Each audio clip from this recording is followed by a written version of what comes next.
Donnie and Dolly. The team is supported by ableauctions.ca. Closing your business? We can help. All of our guests today brought to you by the Bayside Oceanfront Resort. That includes Giulio standing by. Call 250-248-8333 now to book your reservation and mention Donnie and Dolly for 10% off your nightly room rate.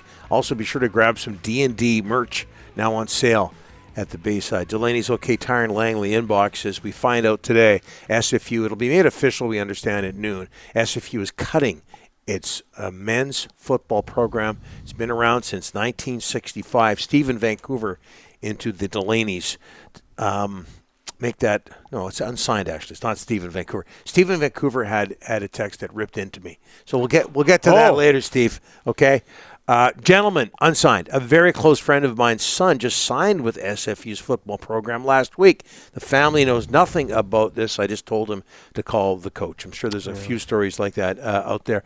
Joining us now to talk about all this is former SFU quarterback Giulio Caravatta. Giulio, thanks for doing this, sir. How are you? Hey, guys. How are you? Good. Your reaction? I wish it was under better circumstances. I know that it's hasn't officially hit yet, but all indications are that one of the most storied football programs in this country is going to fold, and that's a sad, sad day. Yeah, and just your reaction, Giulio, when you first heard the news. Yeah, I won't lie. I think the initial, like when I initially heard the rumblings about it, I didn't believe it. I thought there's no way that this is going down. Like there's just no way.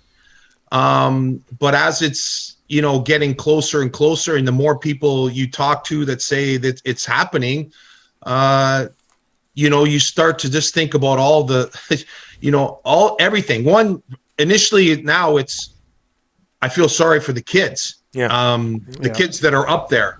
And if this is the case, that, how terrible is the timing on this? Mm-hmm. Like, if you're gonna, this isn't a knee-jerk reaction. If this is what's going down, this is something that's been in the works for a while. You don't decide to do this, 1 week. It might be years that this has been in the works.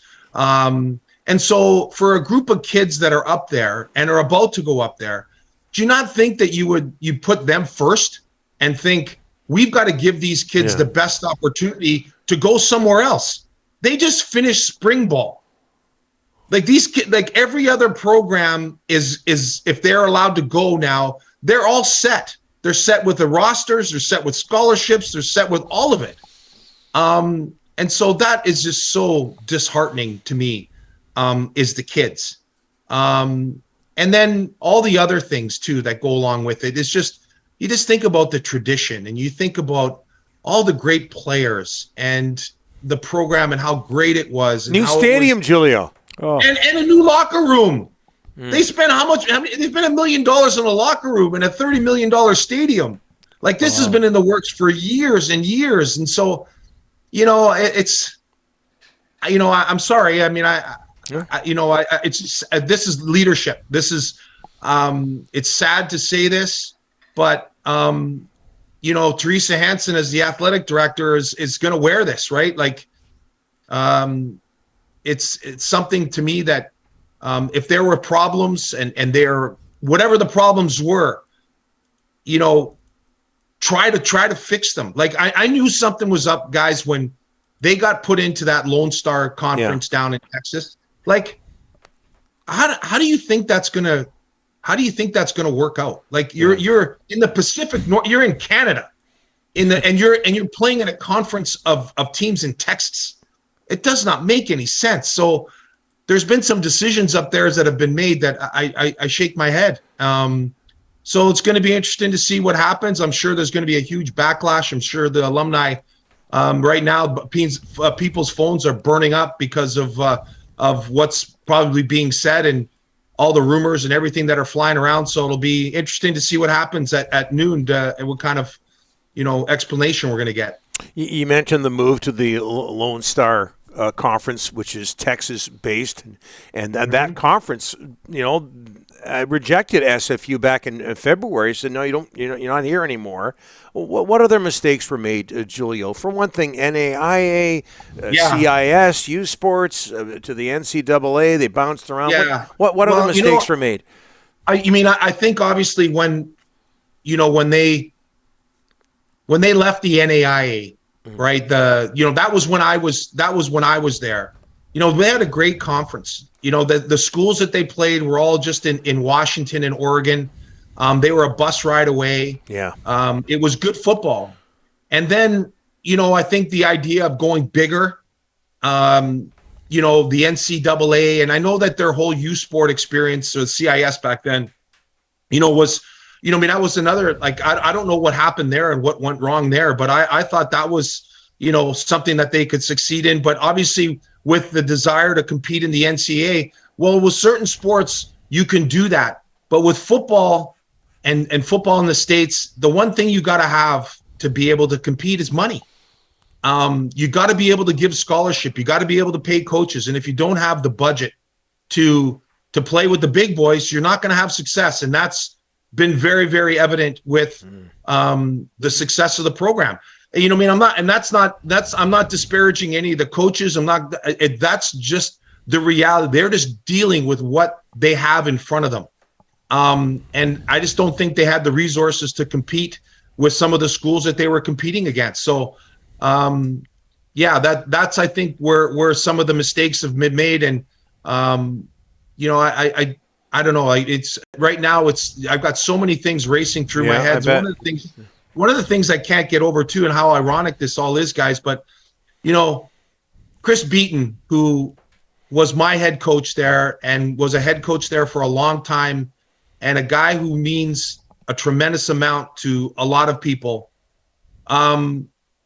was going to be inducted into the SFU Hall of Fame. I think it's tomorrow, if I'm not mistaken. Geez. I think they're having a banquet tomorrow.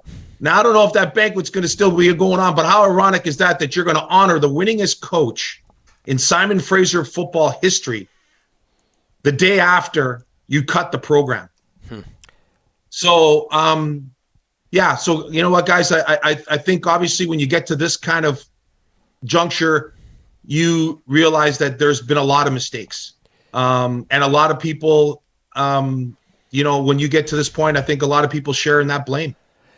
Giulio, what are the BC Lions thinking today? No more Schrumble. The heart line of a Canadian roster is Canadian kids, the Canadian draft, Canadian universities. I mean, what are the Lions going through today thinking about this? And you know what, Rick, and you guys do such a great job of this, about promoting amateur sports. Like, think about what it does for high school. Think about what it does for the trickle down effect on all that. I mean, I was at Centennial this morning, at practice with 50 kids that are all super excited about playing high school football. And now, as you say, the grassroots level of football is taking a big blow, right? Like, snuffed out. I understand the rivalries and UBC and all that kind of stuff, but in the end, you want football, because the more kids that are playing, the better you're growing the sport. And you're right about the BC Lions. Of course, they have to be concerned about this. You're losing now a generation of kids that would normally be playing football are going to play other sports, and they're not going to watch football. Yeah. They're not going to participate. That's it. So you're right, that you may not see the trickle down like immediately, but down the road. And that was one of the things we've always talked about, guys, is that the CFL, one of the big problems was they missed out on a generation, and look at the effect that it had on the game and attendance. So they're trying desperately to get those kids back, and losing football in this province like that is going to hurt them. But Giulio, I don't know if you know this, and again, it's at the rumor stage, but it's being reported that SFU reached out to U Sports, to the NAIA, to get back into either one of those groups, and they were rejected. Can you see that being a different story somewhere down the road? Yeah, I would hope so. Here's the thing. Like, the thing about U Sports to me is, why would they reject that? You're trying to grow your game, and by not allowing them into U Sports, to me, doesn't make any sense. Like, I don't know. I don't know why anybody would want to make that decision. You want to grow the game. And maybe it had to do, Julie. Maybe it had to do with the other sports. Because my understanding, you do more than this. If you're going to allow football into youth sports, you have to allow men's volleyball, women's volleyball, field hockey, all of that. Soccer. So maybe it's just too cumbersome at this point. And that's an excellent point, because that was one of the things I had heard about. I said, like, why don't they? If they can't compete in the Lone Star Conference, why don't they just go back down and play NCAA Division III, which would be Linfield, Pacific Lutheran, all the schools that we played against in the NAIA. And the response I got, which makes sense, is that if you're an NCAA school, if you're going to drop down like that, you need multiple sports to drop with you. You can't cherry pick one sport and say, we're going to play Division III while everyone else is doing this. That's what I understand. So that's why that didn't happen, because they don't have other sports that are going to drop down. So, you know what I mean? Like, there's going to be a ton of questions and ton of why not this, why not that? You know what I mean? Is it money? Is that why the program was that the bottom line? That they're bleeding money, and this is what the problem is? And who knows? Like, that's one of the things I look forward to hearing what Teresa has to say, and I'm sure the president of the university is going to be there as well, try to explain the decision. You know, we could keep you for another hour or so, Giulio. There's so many questions to be answered, but I know you have some moles to deal with in your lawn, so I'll let you go. They're back. Are they? Back. Oh, God, yeah. Oh, and you're my second favorite alumni from SFU after Nick Hebler. Then comes you. After Hebler. Hebler, number one. Number one. Hebler's number one. You're not even close. 500 miles behind Hebler. But still number two. Still number two. I should be. Nick's one of the all-time greats. You bet he is. So are you, Giulio. All right, thanks, buddy. I appreciate that. All right, my friend. Unfortunate news. Hopefully, the next time we have you on, the news about SFU is more positive. Thank you very much, guys. I appreciate you guys. Thank you.